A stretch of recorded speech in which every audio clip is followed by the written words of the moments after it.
नमस्कार दोस्तों, स्वागत है आपका अपने YouTube चैनल क्लास सुपर 100 में। तो भाई मैंने आपको साइंस का रिवीजन टेस्ट करवा दिया है, मैथ्स का भी करवा दिया था, पर किसी कारणवश वो मुझे प्राइवेट करना पड़ा था। तो आज मैं आपके लिए क्लास 9th का हिंदी का कंप्लीट सॉल्यूशन पूरा क्वेश्चन 1 से 22 तक करवाने वाला हूँ, पूरा हल सहित। कहीं आपको जाने की ज़रूरत नहीं पड़ेगी, पूरा कंप्लीट मिलेगा आपको इसी क्लास में। तो चलिए शुरू करते हैं। और जिसने भी अभी तक भाई हमारे आप बहुत गलत कर रहे हो, आप वीडियो तो देख रहे हो हमारी, पर मैं आपके लिए इतनी मेहनत कर रहा हूँ, आप हमारे चैनल को सब्सक्राइब नहीं कर रहे हैं, तो चैनल को सब्सक्राइब जरूर करें। आपसे यही ख्वाहिश है। मेरा 1000 कंप्लीट सब्सक्राइबर जल्दी से जल्दी करवा दीजिए, मेरे 1000 नहीं है अभी, ताकि सब्सक्राइब करने से कुछ नहीं होता है, बस आपके पास आने वाली वीडियो आपको मिल जाएगी मेरी। तो पहले का आपका जो सही विकल्प में आंसर है वो उसका पानीपत होगा। पानीपत की लड़ाई, दो बेलों की कथा किस लड़ाई की ओर संकेत करती है? तो इसका अ वाला पानीपत। दूसरा है बछिया के ताऊ, मुहावरे का अर्थ क्या है? तो मूर्ख व्यक्ति, श। तीसरा है आपका मंदिर में कितनी पोथी रखी गई थी? तो 103 पोथी रखी गई थी। और आपका वाक्य के मुख्य अंग कितने होते हैं? वाक्य के मुख्य अंग भाई आपके 2 अंग होते हैं। और कालिंदी कुल कदम की डारन में अलंकार कौन सा है? तो अनुप्रास अलंकार है। रिक्त स्थानों पर आते हैं, तो अर्थ की दृष्टि से वाक्य के कितने प्रकार होते हैं? तो कितने होते हैं? 8 प्रकार होते हैं। और आपका फिर अगला है नवरत्न में कौन सा समास है? दीर्घ समास है। संगोष्ठी में कौन सा उपसर्ग है? सम। और आपका भारिया का अभिप्राय भारवाहक होता है। और आपका वाघ में घर का प्रतीक परमात्मा। तो जल्दी से आप इस चैनल को सब्सक्राइब कर दीजिए, और जिसने सब्सक्राइब कर रखा है उसके लिए एक बार थैंक्स दिल से। और बार बार आपको सब्सक्राइब नहीं करना है, केवल एक ही बार करना है, वरना वो अनसब्सक्राइब हो जाएगा। मैं आपको हर वीडियो का सॉल्यूशन, हर पेपर का सॉल्यूशन कंप्लीट करवाऊंगा, कहीं जाने की ज़रूरत नहीं है आपको। चलिए अगला देखते हैं। सही जोड़ी, हम सही जोड़ी में आपका है, इसमें कंप्लीट सॉल्यूशन मिलेगा आपको क्वेश्चन 1 से 22 तक, पूरा हल इसमें। चलो, सही जोड़ी में गधे में गुणों की पराकाष्ठा के सामने आपको लिखना है, ये आंसर है सारे, इसके सामने आपको लिखना है ऋषि मुनियों सी। डांडा थोड़ला की ऊंचाई 16-17 हज़ार फीट है। पखा पखी पक्ष विपक्ष है इसका। कच्चे सकोरे स्वाभाविक रूप से कमज़ोर है। और इसका सूरज का ब्याह किससे? रामधारी सिंह दिनकर ने लिखा था ये कविता। चलिए अगला प्रश्न क्रमांक 4 देखते हैं हम। प्रश्न क्रमांक 4 क्या है आपका? एक वाक्य में उत्तर दीजिए। मूर्ति मधुर मनोहर देखी में कौन सा अलंकार है? तो इसमें यमक अलंकार है आपका सही विकल्प एक वाक्य में। दूसरा है आपका कोई 2 महाकाव्यों की नाम लिखिए, महाकाव्यकारों को। तो 2 महाकाव्य आपका रामचरितमानस है और एक सुदामा चरित्र। और रामचरितमानस को तुलसीदास ने लिखा है, सुदामा चरित्र को नरोत्तम दास ने। तीसरा है मेजबान कहानी की लोक भाषा बुंदेलखंडी। और इसका है आपका कवि रसखान पत्थर के रूप में किसका अंश बनाना चाहते हैं? गोवर्धन पर्वत। और निरापद सहिष्णुता का अर्थ क्या है? अत्यंत सीधापन। तो चलिए अगले क्वेश्चन आपके प्रश्न क्रमांक 5 पर चलते हैं। तो चलिए भाई प्रश्न क्रमांक 5। और आपको एक बात और बता देता हूँ मैं कि आपको इस वीडियो को पूरा देखना है, क्योंकि मेरा वॉच टाइम भी कंप्लीट करना है 4000 घंटे का।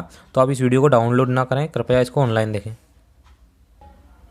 चलिए प्रश्न क्रमांक 5 देखते हैं। कांजी हाउस क्या है? उसमें बंदरों जानवरों की किसने बचाया था? तो कांजी हाउस वह स्थान है जहाँ पर आवारा पशुओं को कैद करके रखा जाता है, उसमें बंदर जानवरों का जीवन हीरा और मोती ने बचाया था। प्रश्न क्रमांक 6 देखते हैं हम। प्रश्न क्रमांक 6 तो आपका है प्रेमी को प्रेमी मिले सब विष अमृत होय। काव्यांश में विष और अमृत किसके प्रतीक है? तो यहाँ पर इस काव्यांश में विष मानव मन के में छुपे पापों, बुराइयों, दुर्भावनाओं तथा वासनाओं का प्रतीक है। और कवि ने अमृत का प्रयोग पुण्य, मुक्ति, सद्भावना, भक्ति आदि के प्रतीक के रूप में किया है। चलो ये आपका प्रश्न क्रमांक 6 हो गया। प्रश्न क्रमांक 7 देखते हैं। प्रश्न क्रमांक 7 में क्या है? अथवा वाला है इसका। अथवा में जो दिया है एक वाक्य, कल मेरे मित्र ने मेरी सहायता की, शायद ये नहीं है, इसके अथवा में है, एक सही क्रम में लगाकर इसको सार्थक वाक्य बनाएं। मेले है मुझे में घूमना लगता है, ये वाला। तो मुझे मेले में घूमना अच्छा लगता है, ये इसका सही आंसर है। चलिए उत्तर क्रमांक 8 देखते हैं हम। गुरुत्वाकर्षण से आप क्या समझते हैं? तो 2 कणों के बीच कार्य करने वाला आकर्षण बल उन कणों की संहतियों के गुणनफल का समानुपात तथा उनके बीच की दूरी के वर्ग के व्युत्क्रमानुपाती होता है।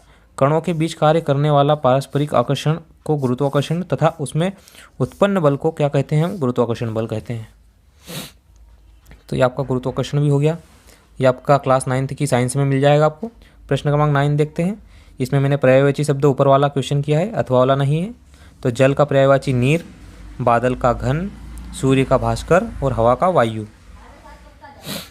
चलिए सब्सक्राइब जरूर कर देना भाई चैनल को, एक बार बोल रहा हूँ मैं, जिसने भी नहीं किया है, वरना आप बहुत गलत कर रहे हो, पाप लगेगा, फेल हो जाओगे। प्रश्न क्रमांक 10, उपसर्ग अलग अलग करना। चलिए उच्चारण, ये मैंने फर्स्ट वाला किया है। इसमें आपको मूल शब्द अलग करना है। निम्न शब्दों में प्रयुक्त मूल शब्द मुझसे जुड़े उपसर्ग अलग अलग कीजिए। तो पहले का उच्चारण, मैंने आंसर लिखा, क्वेश्चन नहीं लिखे हैं। उच्चारण में इसका मूल शब्द चरण है तथा उपसर्ग उत है। सद्धर्म में मूल शब्द इसका धर्म है तथा उपसर्ग सत है। संगम में मूल शब्द गम है तथा उपसर्ग शम है। चिरायु में मूल शब्द आयु तथा उपसर्ग चिर। आपका प्रश्न क्रमांक 10 भी हो गया। और भाई चैनल को जिसने भी सब्सक्राइब नहीं किया, जरूर मुझसे जरूर बोल रहा हूँ मैं, एक बार सब्सक्राइब जरूर कर लो यार, वरना बहुत पाप लगेगा, साले फेल हो जाओगे, इतनी मेहनत कर रहे हैं हम।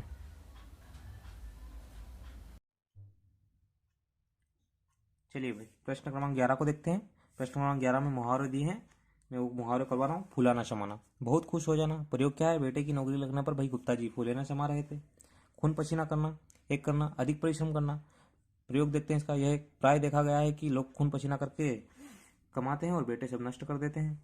जैसे कि आप करोगे कि आपके पैसे, पापा के पैसे नष्ट है? देख लेना, अच्छे पढ़ाई करके और आपकी खुद की मेहनत की कमाई करना या माता पिता का नाम रोशन करना, आपके ऊपर निर्भर करता है। प्रश्न क्रमांक 12 देखते हैं।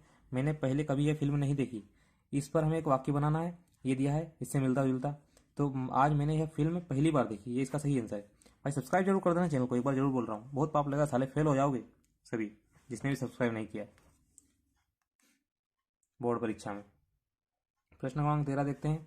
कहानी दिए हुए शब्दों से बनाई गई है, ये मैंने लिखा है। तो क्वेश्चन में आपका प्रश्न क्रमांक 13 कि काकी, हलवा, व्यंजन, बूढ़ी कचौरी, मेहमान, गांव आदि पर एक कहानी बनाना है। तो एक बार की बात है, एक गांव, ये गांव आ गया आपका, में एक बहुत अमीर राजा विक्रमादित्य एक शादी में पधारे थे। ये शादी भी आ गई उस गांव में। यह शादी सबसे अमीर शादियों में से थी। इस शादी में सभी गांव वासियों को आमंत्रित किया गया था। ठीक है, चलो तो उस शादी में क्या किया था? सभी गांव वासियों को आमंत्रित किया गया था। ये यहाँ तक आ गए हम। इस शादी में बहुत सारे मेहमान आए थे, ये मेहमान भी आ गया। उसी गांव की एक बूढ़ी काकी, ये बूढ़ी और काकी शब्द भी आ गया, भी थी, वह भी इस शादी में गई थी। जब वह शादी में गई तो उन्होंने देखा कि शादी में बहुत सारे व्यंजन बनाए गए हैं। क्या है? बहुत सारे व्यंजन बनाए गए हैं, जैसे कचौरी, हलवा, मिठाई आदि। तो ये कचौरी, हलवा भी आ गया, व्यंजन भी आ गया शब्द। मिठाई आदि को देखकर बूढ़ी काकी ने पेट भर भोजन खाया और शादी में वर वधु को आशीर्वाद देकर काकी वापस घर लौट आई। ये आपका कहानी बन गई क्वेश्चन नंबर 13 में। प्रश्न क्रमांक 14 देखते हैं। पानी के महत्व पर आपको अनुच्छेद लिखना है।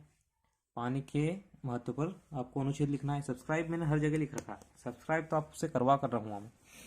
चलिए इसका उत्तर देते हैं। पानी हमारे जीवन की मूलभूत इकाई है।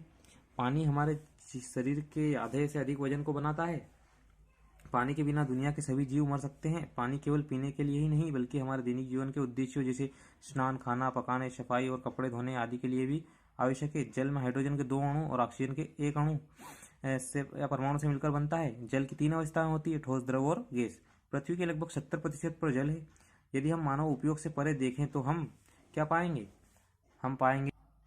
हम मानव अगर उपयोग से परे देखें तो महसूस करेंगे कि पानी हर जीवित प्राणी के जीवन में एक महत्वपूर्ण भूमिका निभाता है। एक छोटे कीड़े से एक विशाल व्हेल तक प्रत्येक जीव को जीवित रहने के लिए क्या आवश्यक है? पानी आवश्यक है। पानी के अनावश्यक उपयोग के बारे एक बार रोकथाम किया जाना चाहिए। हर एक व्यक्ति को पानी के संरक्षण और संतुलन को बहाल करने के लिए काम करना चाहिए। 2 मित्रों पर संवाद लिखना है आपको क्वेश्चन नंबर 15 में। तो मैंने राम और श्याम 2 मित्र ले लिए हैं और अपनी कक्षा में नए मित्र हैं। वह अपने विषयों पर संवाद करते हुए एक दूसरे से पूछते हैं कि राम श्याम से पूछता है, श्याम तुम्हारे पुराने विद्यालय में तुम्हें प्रिय विषय कौन सा अच्छा लगता था? श्याम कहता है, राम मुझे सभी विषय पढ़ने में अच्छा लगता है पर हिंदी की ओर मेरा रुझान ज़्यादा है। अब श्याम कहता है कि और राम तुम्हें कौन सा विषय पढ़ना अच्छा लगता है? राम कहता है मुझे ज़्यादा गणित विषय पढ़ना अच्छा लगता है। राम कहता है तुम्हें हिंदी में कितने अंक आते हैं? तो श्याम कहता है मुझे हिंदी में हमेशा 80+ अंक आते हैं। श्याम कहता है तुम्हें गणित के अलावा और कौन सा विषय पसंद है? तो राम कहता है मुझे गणित के बाद विज्ञान पढ़ना अच्छा लगता है, उसमें बहुत सारे रोचक तथ्य होते हैं। राम श्याम मुझे अंग्रेजी विषय पसंद है।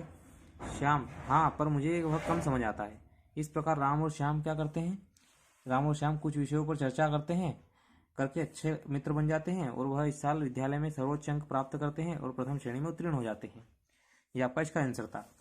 और एक बात भाई, सब्सक्राइब जरूर कर लो चैनल को। चलिए अगला क्वेश्चन देख, प्रश्न क्रमांक 16 का उत्तर देखते हैं। प्रश्न क्रमांक 16 में क्या पूछा गया है कि आज घर में आपने क्या कार्य किए, वह पूछा है लगभग कुछ। घर में जो काम आप अक्सर करते हैं उसके बारे में 2 वाक्य लिखिए। तो आज प्रातःकाल उठकर मैंने सबसे पहले रोजाना की तरह स्नान किया और मंदिर में पूजा की। उसके बाद मैंने अपने माता पिता के चरणों को स्पर्श किया। लगभग सुबह 10 बजे मैंने माता पिता के साथ बैठकर सुबह का भोजन किया। इसके बाद रोजाना की तरह अपने स्कूल में गया, वहां पर गुरुजी के चरणों को स्पर्श किया और सभी विद्यार्थियों के साथ प्रार्थना की।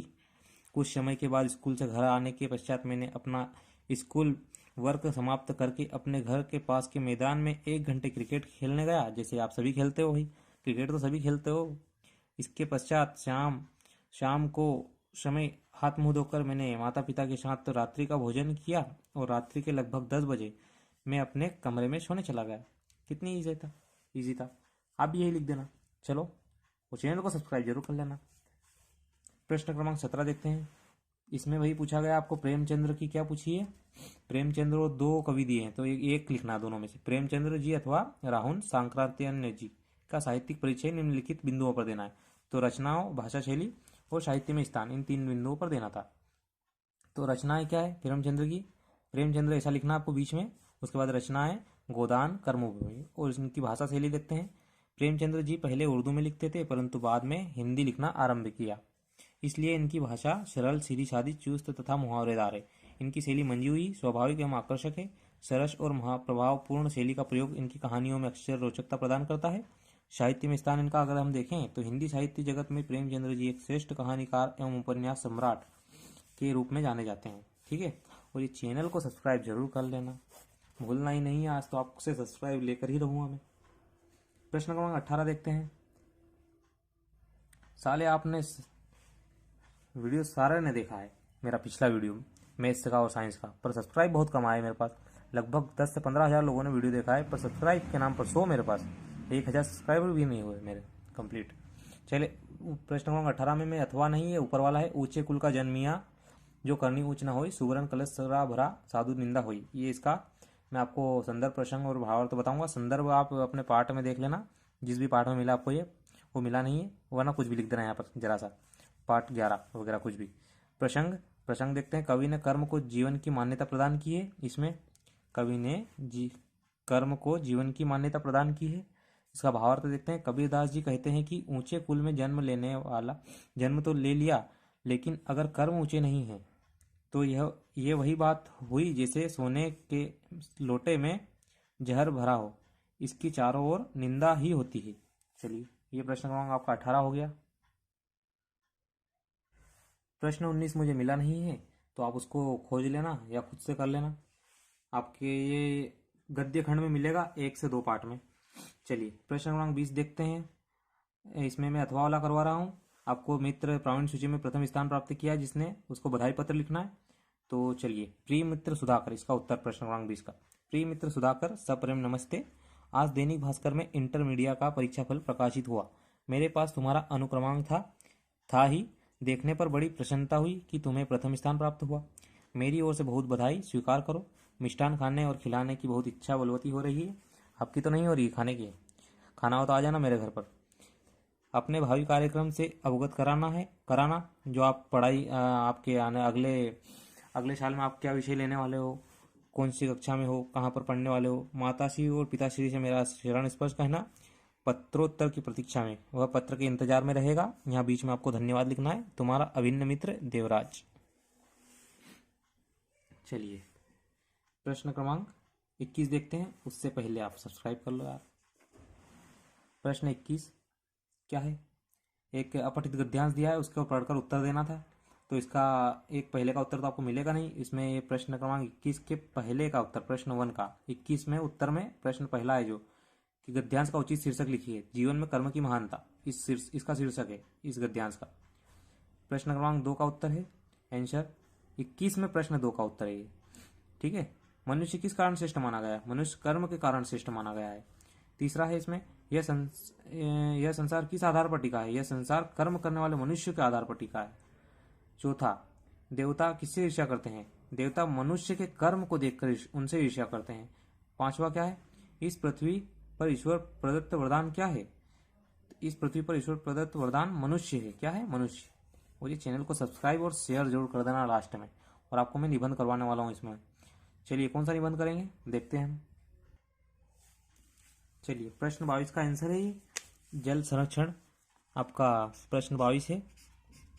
प्रश्न 22 जल संरक्षण का आपको पूछा है निबंध, इसका निबंध देखते हैं हम क्या है। चलिए शुरू करते हैं। प्रस्तावना लिखनी पहले। पानी का वह भाग जिसे अच्छी स्थिति में रखा गया है, अर्थात ना तो वह प्रदूषित हो और ना ही उसकी जरूरत से ज्यादा प्रयोग हुआ हो, तो वह हमारी जरूरतों का पूरा करता है रहेगा। उसी जल को संचित कर रखने को जल संरक्षण कहते हैं। जल संरक्षण की आवश्यकता केवल कृषि के लिए ही नहीं अपितु जीवन के लिए भी पानी अत्यधिक महत्व है। जनसंख्या वृद्धि के साथ साथ पीने के स्रोत कम होते गए तथा स्वच्छ पानी की कमी होने लगी। हमारे देश में वर्षा का अधिकांश जल नदी नालों में बहकर बाढ़ जैसा विभीषिका को जन्म देता हुआ समुद्र में चला जाता है। वर्षा के अतिरिक्त अन्य कई स्रोतों का पानी भी अलग अलग तरीकों से प्रदूषित तथा बर्बाद होता है। यह अनुमान लगाया गया है कि भारत की औसत वार्षिक वर्षा जो लगभग 40 मिलियन हेक्टेयर मीटर है, उसकी इस मात्रा का 70 हेक्टेयर मीटर जल वाष्प के रूप में उड़कर समाप्त हो जाता है। 180 हेक्टेयर मीटर जल नदियों में बह जाता है जिसको सतह जल के रूप में जाना जाता है, और 50 मिलियन हेक्टेयर मीटर जल रिसकर काफी नीचे भूमि में चला जाता है, जिससे भूमि के जल स्तर में वृद्धि होती है। लगभग 100 मिलियन हेक्टेयर जल नदियों के द्वारा बहता हुआ समुद्र में पहुंच जाता है। इससे स्पष्ट होता है कि वर्षा के बहुत बहते हुए पानी को रोककर तथा तालाबों में इकट्ठा करके कृषि में फसलों की सिंचाई के प्रयोग में लाया जाए। ऐसा करने से प्रतिवर्ष नलकूपों द्वारा जमीन से सिंचाई के लिए खींचने वाले पानी के दबाव को कम किया जा सकता है, और अनियमित वर्षा के होने से एवं नलकूपों द्वारा भूमि जल को खींचकर सिंचाई करने की क्रिया को कम करके जल के गिरते स्तर को ऊंचा किया जा सकता है। जल संवर्धन संरक्षण के उद्देश्य, इसके प्रमुख उद्देश्य निम्न है। भूमि की नमी को उड़ने से बचाना, भूमि की जल वाहक क्षमता बढ़ाकर अधिक से अधिक पानी भूमि के अंदर संचय करना, भूमि के अंदर जल स्तर बढ़ाना, बहकर जाने वाले पानी को भूमि में संचय करना और उसका सदुपयोग करना। ये मैंने थोड़ा सा नीचे नहीं लिया था, ऊपर नहीं किया था, देख लेना आप।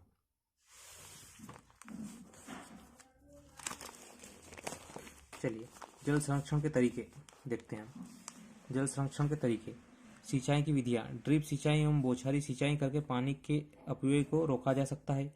भूमिगत जल संबंधित कानूनी, भूमिगत जल दुर्लभ संसाधन है, अतः निजी तौर पर लगाए जाने वाले नलकूपों के अंदर गहराई और भूमि से लिए जाने वाले जल के संबंध में कानून बनाया जाना चाहिए, जिससे कि भूमिगत जल का आवश्यकता से अधिक दोहन न हो। वाटर हार्वेस्टिंग पद्धति में वर्षा जल एवं अन्य जल को एकत्रित कर उसे भूमिगत जल स्रोतों अथवा नलकूपों में डालते हैं। इससे भूमिगत जल रिचार्ज होता है तथा उसका भूस्तर बढ़ता रहता है। नदी एवं तालाबों का संरक्षण, तालाब एवं नदी किनारे खेती करना व्यक्ति के लिए बड़ा लाभकारी होता है, क्योंकि इसमें धन एवं श्रम की बचत होती है, लेकिन इसका दुष्परिणाम यह होता है कि नदी एवं तालाबों में गाद भर जाती है, जिससे उनकी जल संग्रहण क्षमता समाप्त हो जाती है। अतः नदी एवं तालाबों को संरक्षित कर जल संवर्धन प्रबंधन करना चाहिए। जल ग्रहण जल भंडारण क्षेत्र का अनुपात, वर्षा एवं पिघलते हुए पहाड़ों के जल को इकट्ठा करने में यह ध्यान रखना चाहिए कि जल ग्रहण क्षेत्र और भंडारण क्षेत्र का अनुपात 5:1 हो, जिसमें पर्याप्त मात्रा में जल का संग्रहण हो तथा बाढ़ आने की संभावना कम हो। गांव का पानी गांव में योजना, इस योजना के अंतर्गत तालाबों की संख्या में वृद्धि करके जल का संवर्धन किया जाता है। जनता की जागरूकता, जल के अपव्यय को रोककर भी पानी का संरक्षण किया जाता है। इसके लिए लोगों के बीच जल के बचाने की भावना होती है। उपसंहार देखते हैं इसका। वर्तमान समय में जल का संरक्षण किया जाना बहुत आवश्यक है। जल को बर्बाद होने से बचाया जा सके। जल के बिना सब सूना है। जल का हमारे जीवन में बड़ा महत्व है। जल जैसी वस्तु को लुप्त होने के कगार पर है। लोगों को जल संरक्षण के प्रति जागरूक होना बहुत आवश्यक है। यदि इसका संरक्षण नहीं किया गया तो पृथ्वी पर जीवन का अस्तित्व समाप्त हो जाएगा। तो ये आपका निबंध कंप्लीट हो गया है। चलिए प्रश्न 22 का ब देखते हैं। रूपरेखा लिखनी है उसमें आपको, तो मैं इसमें रूपरेखा आपको वृक्ष हमारे मित्र उसकी रूपरेखा बता रहा हूँ। तो वृक्ष हमारे मित्र में इसकी रूपरेखा आप लिख देना ये वाली, वन रहेंगे हम रहेंगे। कौन से? वन रहेंगे हम रहेंगे। तो इसमें आपको ये नहीं लिखना है और बाकी ये लिख देना मुख्य बिंदु। प्रस्तावना, भूमिका, वनों का स्वरूप, वनों का जीवन में महत्व, वन जीवन के आधार, वन और पर्यावरण एवं जलवायु, वनों की वर्तमान स्थिति, कारण प्रभाव उपाय, वनों की स्थिति सुधार एवं हमारा योगदान, उपसंहार। आपको ये लिख देना है केवल। ठीक है फ्रेंड्स, तो उम्मीद करता हूँ आपको क्लास पसंद आई होगी और ऐसे ही अगली क्लास या अगले पेपर का सॉल्यूशन चाहने के लिए इस क्लास को, इस वीडियो को क्या करें भाई, लाइक ज़रूर करें और चैनल को सब्सक्राइब करें। अगर अगली वीडियो चाहते हैं आप अगले पेपर की जल्द से जल्द कंप्लीट सॉल्यूशन, तो हमारे चैनल को सब्सक्राइब करना, लाइक करना और अपने फ्रेंड सर्कल में शेयर करना। उम्मीद करता हूँ आपको क्लास पसंद आएगी। चलते हैं, अगले वीडियो में मिलेंगे। Bye bye.